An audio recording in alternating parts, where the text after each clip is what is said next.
오늘 같이 나눌 말씀은 창세기 22장 15절에서 18절까지 말씀입니다.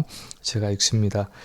여호와의 사자가 하늘에서부터 두 번째 아브라함을 불러 이르시되 여호와께서 이르시기를 내가 나를 가리켜 맹세하노니 네가 이같이 행하여 내 아들 내 독자도 아끼지 아니하였은즉 내가 네게 큰 복을 주고 내 씨가 크게 번성하여 하늘의 별과 같고 바닷가의 모래와 같게 하리니 내 씨가 그 대적의 성문을 차지하리라. 또 내 씨로 말미암아 천하 만민이 복을 받으리니 이는 내가 나의 말을 준행하였음이니라 하셨다 하니라. 아멘.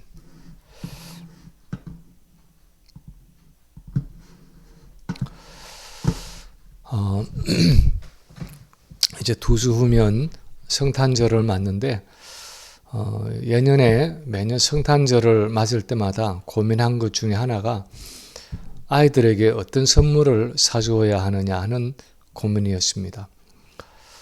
너무 이 흥미 위주의 장난감을 사주기도 그렇고 또 그렇다고 크리스마스에 너무 심각하게 무슨 책을 사주기도 그렇고 해서 좀 교육적인 장난감을 찾다가 퍼즐을 사준 적도 있는 것 같습니다. 주로 무슨 동화나 만화 영화에 나오는 인물이나 또 이 사건, 스토리를 나타내는 퍼즐 같은 것인데 이런 퍼즐을 맞추어 보면 처음에는 도대체 무슨 내용의 퍼즐인지 이해가 가지 않을 때가 있습니다. 특히 아직 전체를 맞추지 못하고 한 귀퉁이만 맞추어 놓고 보면 거기 있는 그림이나 인물이 있다는 것은 알겠는데 그 퍼즐 전체에서 어떤 의미가 있는지 전혀 감이 잡히지 않을 때가 있습니다. 그런데 고생스럽지만 조금씩 퍼즐을 맞추어서 전체를 다 맞추어 가면 드디어 그 부분이 그림 이 전체 속에서 어떤 의미를 가지고 있는지 훨씬 더 분명하게 드러나는 경우가 있습니다. 그래서 이제 완전히 퍼즐을 다 맞추어 놓고 보면 처음에는 전혀 짐작하지 못했고 또 예상하지 못했던 의미나 중요성이 그 부분에 있었다는 것을 알게 됩니다. 그런데 성경의 인물이나 사건도 사실 그렇습니다. 성경책의 한 구절에 나오는 어떤 사건이나 사람도 구속사 전체의 큰 그림 속에서 볼 때 훨씬 더 분명하고 정확한 의미가 드러날 때가 있습니다.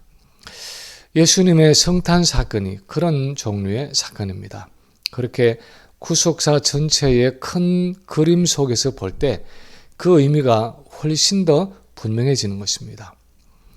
그 중에 오늘 우리가 생각해 보려고 하는 부분은 예수님이 아브라함의 자손으로 오셨다 하는 사실입니다. 성경에는 예수님을 여자의 후손으로 오셨다고 말할 뿐 아니라 예수님을 아브라함의 자손이라고 부르고 있습니다. 예를 들어서 예수님의 족보가 나오는 마태복음 1장 1절에 보면 아브라함과 다윗의 자손 예수 그리스도의 계보라 하고 시작을 하고 있습니다. 이 족보에서 보는 것처럼 유대인이었던 예수님은 분명히 유대인의 첫 조상인 아브라함의 자손이었습니다. 그러나 예수님이 아브라함의 자손으로 오셨다 하는 것은 물론 육체적으로 예수님이 아브라함의 혈통에서 나셨다는 의미를 가지고 있지만 사실 그 이상의 의미를 가지고 있는 표현입니다. 하나님의 구속사 전체에서 보면 예수님이 아브라함의 자손으로 오셨다 하는 사실은 단순히 어떤 혈통적인 의미 이상의 영적인 의미를 포함하고 있습니다. 그래서 예수님의 성탄을 기다리는 이 대강절을 맞아서 오늘은 예수님이 아브라함의 자손으로 오셨다는 사실이 영적으로 어떤 의미가 있는 것인지를 함께 나누어 보기를 원합니다. 첫째로 예수님이 아브라함의 자손으로 오셨다는 것은 예수님을 통해 아브라함의 자손과 같은 교회가 생겨날 것을 말씀하는 것이었습니다. 16절에 보면 아브라함이 이삭을 모리아에서 바치는 그 시험을 통과하고 나서 하나님이 그의 사자를 통해서 이렇게 말씀하십니다.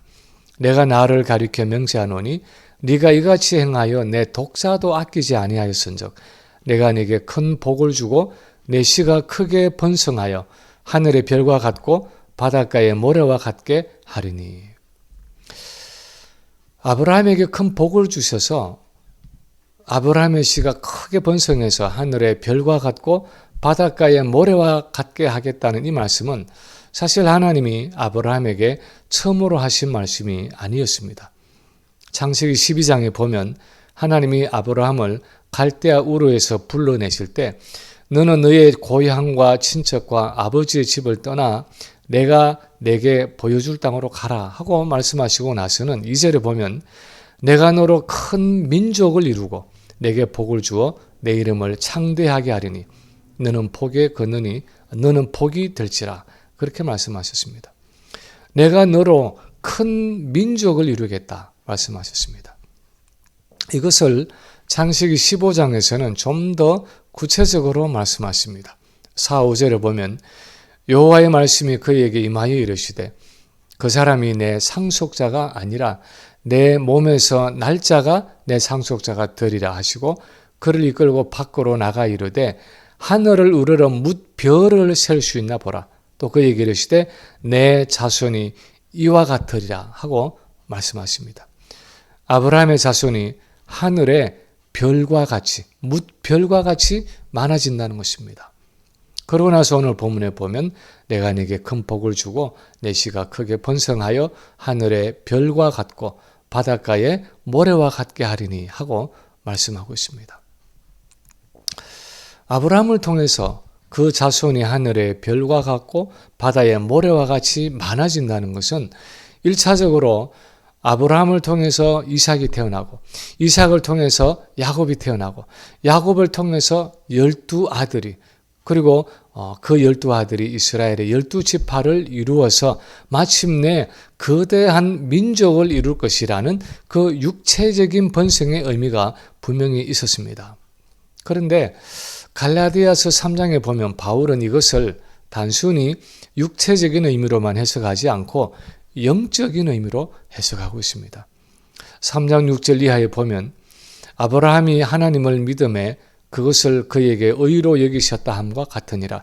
그런즉 믿음으로 말미암은 자들은 아브라함의 자손인 줄 알시오다 하고 바울이 말하고 있습니다. 다시 말하면 육체적으로 아브라함의 몸에서 태어났다고 해서 다 아브라함의 자손이 아니라 아브라함의 믿음을 가진 사람들, 즉 하나님의 약속을 의지함으로 예수 그리스도를 메시아로 믿고 영접한 그들이 바로 아브라함의 자손들이라는 것입니다. 사실 우리도 그 중에 한 사람입니다. 영적으로는 아브라함의 자손입니다. 그래서 하나님이 아브라함에게 하신 약속은 그를 통해서 이스라엘이라는 한 민족을 이룰 뿐 아니라 궁극적으로 아브라함을 통해서 수많은 믿음의 자손들이 생겨나서 교회를 형성할 것이라는 약속이었습니다. 그래서 아브라함의 자손인 예수님이 성탄에 이 땅에 오신다는 것은 그분을 통해서 교회가 이루어질 것을 예고하는 것이었습니다. 그래서 마태복음 16장에 보면 베드로가 주는 그리스도시요 살아계신 하나님의 아들이십니다 하고 자기 신앙을 고백할 때 예수님이 요한의 아들 시몬아 네가 복이 있도다 하고 칭찬을 하시고는 내가 이 반석 위에 내 교회를 세우리니 음부의 권세가 이기지 못하리라 하고 말씀하신 것입니다. 이 성탄의 절기에 예수님이 이 땅에 오신 목적은 교회를 세우는 일이었습니다. 그리스도는 머리가 되시고 믿음으로 그분과 연합된 우리 성도는 그분의 몸이 되는 이 교회를 세우기 위해서 예수님이 사람의 몸을 입고 이 땅에 오셨습니다. 그래서 그분이 성천하고 나서도 이 땅에 남아서 그리스도의 몸으로서 주님이 하시던 그 일을 계속해 나가는 교회를 남기기 위해서 성탄절에 예수님이 이 땅에 오셨다는 것입니다. 교회를 대수롭지 않게 생각하는 사람들이 있습니다. 그냥 교회 하나 차려보자 하는 식으로 교회를 만들어서 교회를 사조직처럼 운영하는 사람들도 있습니다. 목사를 고용해서 봉급을 주고 교인을 모아서 기업처럼 운영하는 것이 교회라고 생각하는 사람들도 있습니다. 그런가 하면 교회를 세워서 자녀에게 물려주고 세습하면서 마치 교회를 내 개인 소유물처럼 생각하는 사람들도 있습니다. 교회를 무슨 한인회나 소셜 클럽처럼 생각하고 한 주에 한 번 친목회 비슷하게 모이는 사람들도 있습니다. 그러나 성경이 분명하게 말씀하고 있는 것은 예수님이 이 땅에 오신 것은 내 교회, 즉 그리스도의 교회를 세우기 위해서라는 것입니다. 머리 되시는 그분과 연합되어서 머리가 원하는 대로 순종하고 움직이는 그리스도의 몸이 되는 교회를 이 땅에 남기기 위해서 주님이 육신을 입고 이 성탄절에 오셨다는 것입니다. 그것이 바로 성탄의 한 의미입니다. 두 번째로 오늘 본문은 또한 그리스도의 몸인 교회는 사단의 권세를 이길 것을 예고하고 있습니다. 그리스도의 몸인 교회는 사단의 권세를 이긴다는 사실을 예고하고 있습니다. 본문 17절을 보면 내가 네게 큰 복을 주고 내 씨가 크게 번성하여 하늘의 별과 같고 바닷가의 모래와 같게 하리니 내 씨가 그 대적의 성문을 차지하리라 하고 말씀하고 있습니다. 대적의 성문을 차지한다는 이 표현은 대적을 향한 승리를 상징하는 말입니다. 두터운 성벽으로 쌓여 있는 성읍들에서 성문을 차지한다는 것은 곧 그 성을 차지하는 것이고 성읍 전체를 차지하는 것이었습니다. 아브라함의 종이 하란으로 가서 이삭의 아내들 리브가를 데리고 올 때도 라반이 자기 누이를 이렇게 축복합니다. 창세기 24장 60절에 보면 우리 누이여 너는 천만인의 어머니가 될지어다. 내 씨로 그 원수의 성문을 얻게 할지어다. 내 씨로 그 원수의 성문을 얻게 하기로 축복한다는 것은 리브가의 후손으로 태어나는 자손들이 대적에게 승리를 얻기를 원한다는 의미입니다. 그래서 하나님이 아브라함에게 내 씨가 그 대적의 성문을 차지하리라 하고 말씀하신 것은 1차적으로는 아브라함의 자손인 이스라엘 백성들이 하나님이 약속하신 그 가나안 땅에서 대적의 성문을 차지하는 승리를 얻을 것을 약속하신 말씀이었습니다. 실제로 아브라함의 자손인 이스라엘 백성들이 요단강을 건너 가나안에 들어갔을 때 하나님의 도우심으로 여리고는 물론이고 그 대적들의 성문을 차지하는 승리를 얻었습니다. 아브라함을 향해서 맹세하신 그 하나님의 약속이 이 가나안 정복을 통해서 실제로 이루어진 것입니다. 그러나 그것은 또한 궁극적으로 아브라함의 영적인 자손인 교회의 승리를 예표하는 사건들이었습니다. 히브리서 4장의 말씀을 보면 요수아가 이스라엘 백성들을 데리고 가나안에 들어가는 육신적인 승리를 얻었지만 그것이 궁극적인 안식이 아니었다고 말하고 있습니다. 히브리서 4장 8, 9절에 보면 만일 요수아가 그들에게 안식을 주었더라면 그 후에 다른 날을 말씀하지 아니하셨으리라 하고 말하면서 그런즉 안식할 때가 하나님의 백성에게 남아있도다 하고 말씀하고 있습니다. 다시 말하면 요수아의 가나안 정복, 이스라엘이 가나안을 정복한 사건은 궁극적인 승리와 안식이 아니었다는 것입니다. 그것은 진정한 아브라함의 자손인 예수 그리스도와 그분과 연합된 교회가 얻을 영적 승리와 안식의 예표이고 상징일 뿐이라는 것입니다. 그래서 오늘 본문에서 하나님이 아브라함에게 하시는 말씀은 아브라함의 자손인 이스라엘이 성공적으로 가나안을 정복할 것을 말씀하면서도 영적으로는 아브라함의 자손인 예수 그리스도가 그 대적인 사단의 권세를 이김으로 교회가 그 승리를 누릴 것을 예고하는 말씀이었습니다. 그래서 예수님도 베드로의 신앙 고백 후에 내가 이 반석 위에 내 교회를 세우리니 음부의 권세가 이기지 못하리라 하고 말씀하신 것입니다. 예수 그리스도가 이 땅에 오셔서 세우시는 이 교회를 음부의 권세가 결코 이길 수 없다는 것입니다. 교회는 이 세상에서 많은 환난과 핍박을 당하겠지만 음부의 권세가 결코 교회를 이길 수 없습니다. 왜냐하면 아브라함의 씨로 오시는 예수 그리스도가 이미 대적의 성문을 차지하고 승리하심으로 그분의 몸인 교회는 지금 그 승리에 함께 동참하고 있기 때문입니다. 사실 오늘날 교회에 대한 생각들은 결코 낙관적이지만은 않습니다. 지난 8월에 터키에 가서 그 수도 앙카라의 한 교회에 가서 보고 느낀 것은 교회가 얼마나 연약하고 열세에 있는가 하는 사실입니다. 97%의 모슬림 중에서 0.1%의 기독교인으로 존재하면서 모슬림들의 테러 때문에 경찰들이 파견되어서 예배 장소를 지켜야 하는 위험과 두려움 속에서 예배를 드리고 있었습니다. 내가 그리스도인이라고 말하면 직장이나 사회에서 도태되는 것은 물론이고 친척이나 심지어는 가족으로부터도 외면당하고 소외되는 열악한 환경 속에서 신앙생활을 하고 있습니다. 그러나 사실 터키의 교회 상황은 그나마 좋은 편입니다. 적어도 법적으로는 종교의 자유가 있기 때문입니다.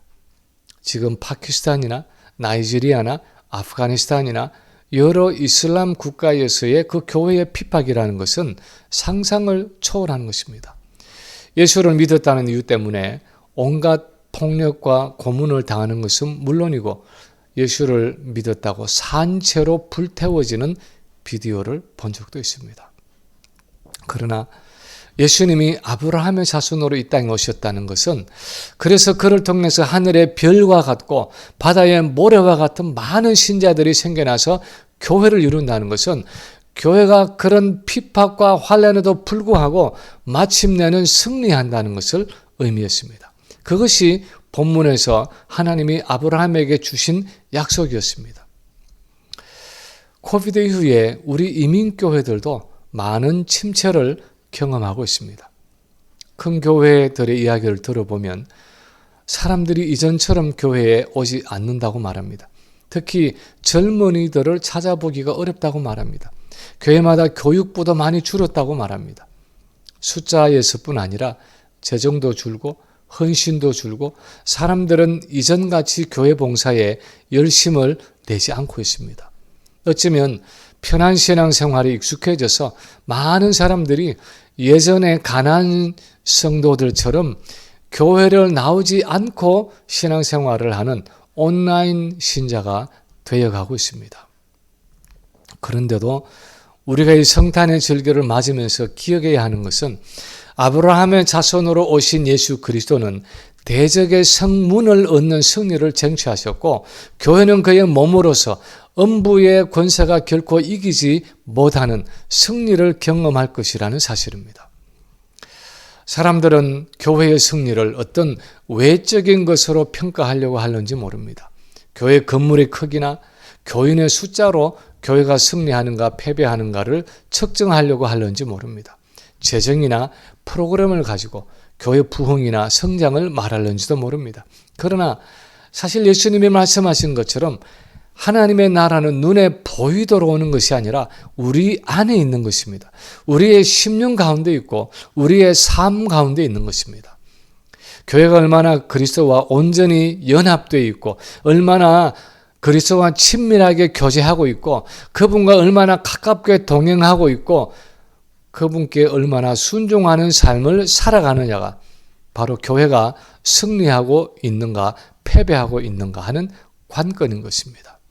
우리는 이 성탄의 절기에 우리가 그리스도와 함께 승리하고 있는 교회라는 교회의 본질을 바로 볼 수 있어야 하는 것입니다. 그것이 이 성탄절에 하나님이 우리에게 원하시는 일인 것입니다. 세 번째로 오늘 본문은 또한 교회를 통해 온 열방이 구원받을 것을 예고하고 있습니다. 교회를 통해서 온 열방이 구원을 얻을 것을 예고하고 있습니다. 본문 18절에 보면 하나님이 이렇게 말씀하십니다. 내 씨로 말미암아 천하 만민이 복을 받으리니 이는 네가 나의 말을 준행하였음이니라. 아브라함을 통해서, 그리고 아브라함의 몸에서 생기는 그의 자손을 통해서 천하 만민이 복을 얻는다 하는 이 말씀도 하나님이 이 본문 여기서 처음 하신 말씀이 아니었습니다. 처음에 아브라함을 갈대아 우르에서 불러내실 때도 같은 말씀을 하셨습니다. 창세기 12장 3절에 보면 너를 축복하는 자에게는 내가 복을 내리고 너를 저주하는 자에게는 내가 저주하리니 땅의 모든 족속이 너로 말미암아 복을 얻을 것이라 하고 말씀하셨습니다. 오순절 성령이 임했을 때 베드로는 이 구약의 성경을 인용하면서 이 아브라함의 자손이 바로 예수 그리스도라고 설교하고 있습니다. 사도행전 3장 25절에 보면 너희는 선지자들의 자손이요 또 하나님이 너희 조상과 더불어 세우신 언약의 자손이라. 아브라함에게 이르시기를 땅 위의 모든 족속이 너희의 씨로 말미암아 그 복을 받으리라 하셨으니 하나님이 그 종을 세워 복 주시려고 너희에게 먼저 보내사 너희로 하여금 돌이켜 각각 그 악함을 버리게 하셨느니라. 여기서 그 종은 누굽니까? 바로 예수님입니다.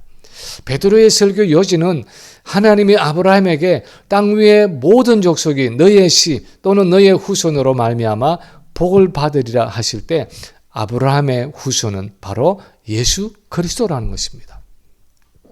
바울도 이 사실을 확인하고 있습니다. 갈라디아서 3장 14절에 보면 이는 그리스도 예수 안에서 아브라함의 복이 이방인에게 미치게 하고 또 우리로 하여금 믿음으로 말미암아 성령의 약속을 받게 함이라 하고 말하고 나서는 16절에 보면 이 약속들은 아브라함과 그 자손에게 말씀하신 것인데 여럿을 가리켜 그 자손들이라 하지 아니하시고 오직 한 사람을 가리켜 내 자손이라 하셨으니 곧 그리스도라. 무슨 말입니까? 아브라함에게 내 자손들이라고 복수로 말씀하시지 않고 내 자손이라고 단수로 말씀하신 이유는 물론 그 단수가 집합적으로 아브라함의 후손은 이스라엘 백성을 의미하기 때문이기도 하지만 그 아브라함의 자손이 궁극적으로는 예수 그리스도를 가리키고 있기 때문에 하나님이 의도적으로 내 자손이라고 단수로 말씀하셨다는 것입니다. 이런 말씀들이 의미하는 것은 이스라엘 민족들을 통해서 다른 이방 나라들이 어떤 물질적인 복을 받는다는 의미가 아니라 궁극적으로 아브라함의 후손인 예수 그리스도를 통해서 온 열방이 구원의 복을 얻게 된다는 의미입니다. 온 열방이 아브라함의 자손인 이스라엘을 통해서 그리스도의 이 복음의 구원, 이 구원의 복음을 듣게 될 뿐 아니라 더 궁극적으로는 아브라함의 후손인 예수 그리스도와 그의 교회를 통해서 온 열방이 구원의 복을 얻게 된다는 것입니다. 실제로 교회의 역사를 보면 오순절에 성령이 강림하시고 나서 이제 예수님이 세우신 첫 교회인 예루살렘 교회가 흩어져서 최초의 이방인 교회인 안디옥 교회를 개척하게 되고 그 안디옥 교회가 보낸 바울과 바나바와 같은 선교사들을 통해서 온 로마 제국에 복음이 흘러나갔고 결국은 이 주님이 세우신 교회를 통해서 지금까지 온 열방이 구원의 축복을 얻게 된 것입니다. 그리고 앞으로도 주님이 세우신 이 교회를 통해서 이방인의 수가 다 차기까지 구원의 역사가 진행된다는 것입니다. 예수 그리스도가 아브라함의 자손으로 오셨다는 것은 하나님은 처음부터 이스라엘뿐 아니라 온 열방을 구원하기를 원하셨다는 것을 의미합니다. 그래서 성탄 사건은 주님이 세우신 교회를 통해서 온 세상에 온 열방에 복음이 전해져야 할 것을 가르치고 촉구하고 있는 것입니다. 예전에 성탄절에 했던 많은 연극 중에 하나는 동방박사들이 예수님을 찾아와서 경배하는 장면이었습니다. 마태복음 2장에 나오는 이 동방박사들의 이야기는 연극을 통해서 또는 찬양을 통해서 우리 모두에게 잘 알려져 있습니다. 동방박사 세 사람 귀한 예물을 가지고 산을 넘고 물을 건너 별 따라 왔도다 하면서 황금과 유향과 모략을 예물로 드리면서 연극을 했었습니다. 어렸을 때는 왜 유대인이 아닌 동방박사들이 예수님께 경배를 해야 했는지 별로 생각 없이 연극을 하고 노래를 불렀습니다. 그러나 사실 이제는 우리가 물어보아야 합니다. 왜 이방인인 동방박사들이 유대인의 왕으로 나신 예수님을 찾아와서 그것도 가까운 곳이 아니라 먼 곳에서부터 별을 따라 산을 넘고 물을 건너 이 베들레헴에까지 와서 나신 예수님을 찾아와서 그렇게 귀한 예물을 드리면서 경배를 해야 했는지 물어봐야 합니다. 왜 그래야 했습니까? 성탄에 나신 예수님은 유대인의 메시아일 뿐 아니라 온 세상의 구주로 오셨기 때문입니다. 아브라함의 자손으로 오신 그 예수님을 통해서 온 열방이 구원의 복을 받을 것이기 때문이었습니다. 예수님이 아브라함의 자손으로 오셨다는 것은 그분을 통해서 온 열방이 구원을 얻어야 한다는 것을 의미하고 그분이 세우신 교회를 통해서 온 열방이 구원의 복음을 들어야 한다는 것을 의미합니다. 그것은 아무리 부정하려고 해도 부정할 수 없는 교회의 본질이고 교회의 존재 목적입니다. 바로 그것을 위해서 예수님이 오셔서 자기의 몸인 교회를 이 지상에 세우시고 떠나가셨기 때문입니다. 이제 말씀을 마칩니다. 성탄은 정말 많은 의미들을 가지고 있는 절기입니다. 그러나 이 성탄의 절기에 예수님이 아브라함의 자손으로 오셨다는 것은 구속사에서 아주 중요한 성탄의 의미를 드러내고 있는데 그것은 예수님은 진정한 아브라함의 자손으로 오셔서 하늘의 별과 같고 바다의 모래와 같은 수많은 영적인 아브라함의 후손으로 이루어진 교회를 세우기 위해서 오셨다는 것입니다. 이 교회는 사단에 대한 승리를 얻고 주님이 오시기까지 온 열방의 그리스도의 복음을 전하는 음부의 권세가 결코 이기지 못하는 지상에 남은 그리스도의 몸으로 존재할 것입니다. 이 그리스도의 몸인 교회는 예수님이 남겨놓으신 이 사역을 끝까지 감당함으로 승리할 것이고 구원받기로 예정된 온 이방인의 숫자가 차고 구원받기로 작정된 온 이스라엘이 하나님께로 돌아올 때 마침내 주님이 재림하시고 역사는 막을 내리게 될 것입니다. 이 성탄의 절기에 우리는 이 구속사의 흐름 속에서 교회인 우리가 어디에 서 있는지를 볼 수 있어야 하는 것입니다. 예전에 몇 번 연약하고 연로한 몸을 가지고 수십 년을 개인적으로 꾸준히 선교 기도 편지를 정리해서 나누고 있는 어느 권사님의 이야기를 한 적이 있었습니다. 그런데 아마도 이제 이분도 육체적으로 또 정신적으로 이제는 한계점을 향해 가고 있는 것을 느끼면서 이 사역의 마지막 부분에 서 계시는 것 같은데 며칠 전에 선교 편지와 함께 이런 인사글이 와서 함께 나누면서 설교를 마칩니다. 우리의 죄와 허물을 대신 지고 가신 아기 예수님의 생일이 되어 영광과 찬양을 드립니다. 거짓, 불의, 시기, 질투, 질병과 전쟁으로 얼룩진 독을 머금은 검은 연기를 내뿜으며 다사다난한 2022년도 역사의 뒤안길을 달리고 있습니다. 미국의 꿈을 쫓아온 지 반백년 삶 속에서 온갖 질병에 시달린 육신의 아픔과 고통, 자칫 놓기 쉬운 정신줄, 언제 터질지 모르는 치매 폭탄을 껴안고 살고 있습니다. 하나님이여, 내가 늙어 백수가 될 때에도 나를 버리지 마시며 내가 주의 힘을 후대에 전하고 주의 능을 장래 모든 사람에게 전하기까지 나를 버리지 마소서. 비록 우리의 삶이 아프고 힘들어도 모든 것을 체휼하신 예수님 꼭 붙잡고 주님 앞에 가는 우리 모두가 되기를. 그리고 끝에 찬송가 가사를 적었습니다. 내 평생 소원 이것뿐 주의 일 하다가 이 세상 이별하는 날 주 앞에 가리라. 음부의 권세가 결코 교회를 이기지 못하는 것은 교회마다 이런 성도들이 있기 때문입니다. 아브라함의 자손으로 오신 예수 그리스도를 진심으로 붙잡고 그리스도의 승리와 그분의 몸인 교회의 궁극적인 승리를 믿으면서 주님이 오실 때까지 온 열방에 구원의 복을 전하고 나누는 신실한 성도들이 있기 때문입니다.